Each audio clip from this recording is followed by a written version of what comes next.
एक नदी के किनारे उसी नदी से जुड़ा एक बड़ा सा जलाशय था।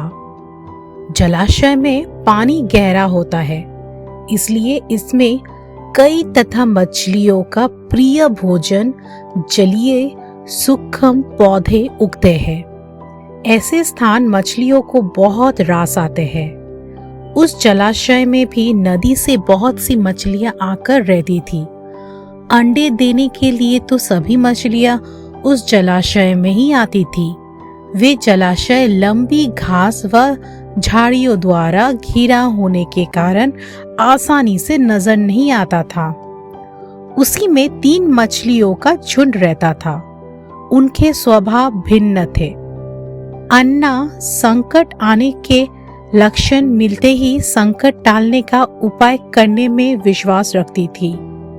प्रत्यु कहती थी कि संकट आने पर ही उससे बचने का यत्न करो। यदि का सोचना था कि संकट को टालने या उससे बचने की बात बेकार है। कारण से कुछ नहीं होता है, जो किस्मत में लिखा है वही होता है। तो एक दिन शाम को मछुआरे नदी में मछलियां पकड़कर घर जा रहे थे। बहुत कम मछलियां उनके जालों में फंसी थी। उनके चेहरे उदास थे। तभी उन्हें झाड़ियों के ऊपर मछली खोर पक्षियों का झुंड जाता दिखाई दिया। सबकी चोंच में मछलियां दबी हुई थी।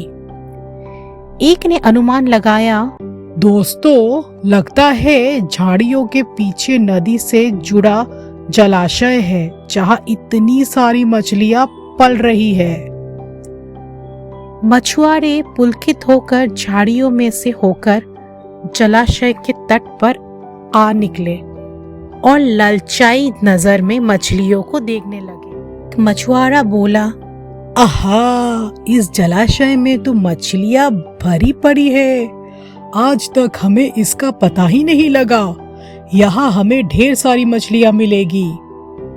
तीसरे ने कहा, आज तो शाम घिरने वाली है, कल सुबह ही आकर यहाँ जाल डालेंगे। इस प्रकार मछुआरे दूसरे दिन का कार्यक्रम तय करके चले गए। तीनों मछलियों ने मछुआरे की बात सुन ली थी। अन्ना मछली ने कहा, साथियों, तुमने मछुआरे की बात सुन ली।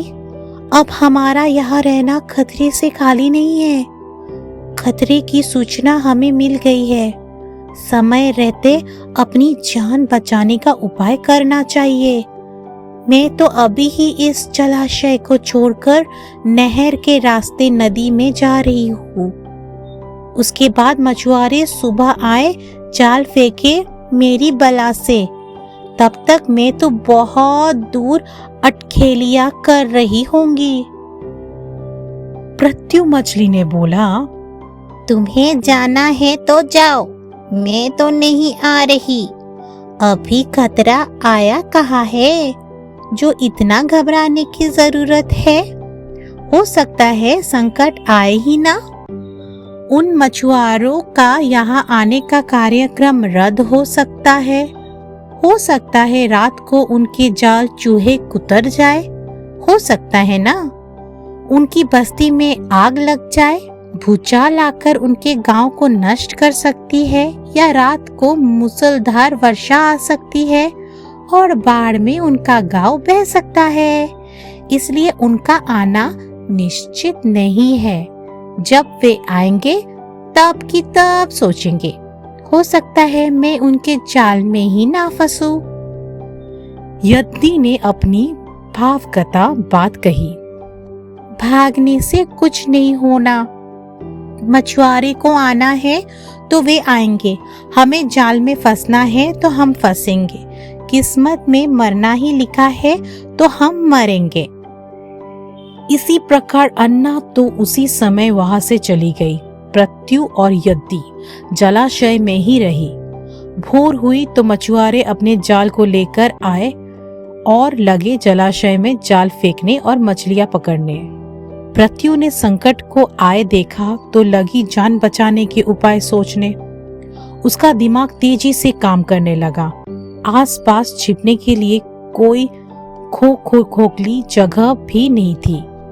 तभी उसे याद आया कि उस जलाशय में काफी दिनों से एक मरे हुए उद्विलाव की लाश तैरती रही है। वे उसके बचाव के काम आ सकती है। जल्दी ही उसे वे लाश मिल गई। लाश सड़ने लगी थी। प्रत्यु लाश के पेट में घुस गई और सड़ती लाश की संडास अपने ऊपर लपेटकर बाहर निकली। कुछ ही देर में मछुआरे के जाल में प्रत्यु फंस गई। मछुआरे ने अपना जाल खींचा और मछलियों को किनारे पर जाल से उलट दिया। बाकी मछलियां तो तड़पने लगी, परंतु प्रत्यु दम साधकर मरी हुई मछली की तरह पड़ी रही। मछुआरे को संडास का भभका लगा तो मछलियों को देखने लगा। उसने निश्चल पड़ी प्रत्यु को उठाया और सूंघा। याक, ये तो कोई दिनों से मरी मछली है, सड़ चुकी है। ऐसे बड़बड़ाकर बुरा सा मुंह बनाकर उस मछुआरे ने प्रत्यु को जलाशय में फेंक दिया। प्रत्यु अपनी बुद्धि का प्रयोग कर संकट से बच निकलने में सफल हो गई थी। पानी में गिरते ही उसने गोता लगाया और सुरक्षित गहराई में पहुंचकर जान की खैर मनाई। यद्दी भी दूसरे मछुआरे के जाल में फंस गई थी और एक टोकरे में डाल दी गई थी। भाग्य के भरोसे बैठे रहने वाली यद्दी ने उसी टोकरी में अन्य मछलियों की तरह तड़प तड़प कर प्राण त्याग दिए। तो इस कहानी से हमें क्या शिक्षा मिलती है दोस्तों? भाग्य भी उन्हीं का साथ देता है जो कर्म में विश्वास रखते हैं और कर्म को प्रधान मानते हैं।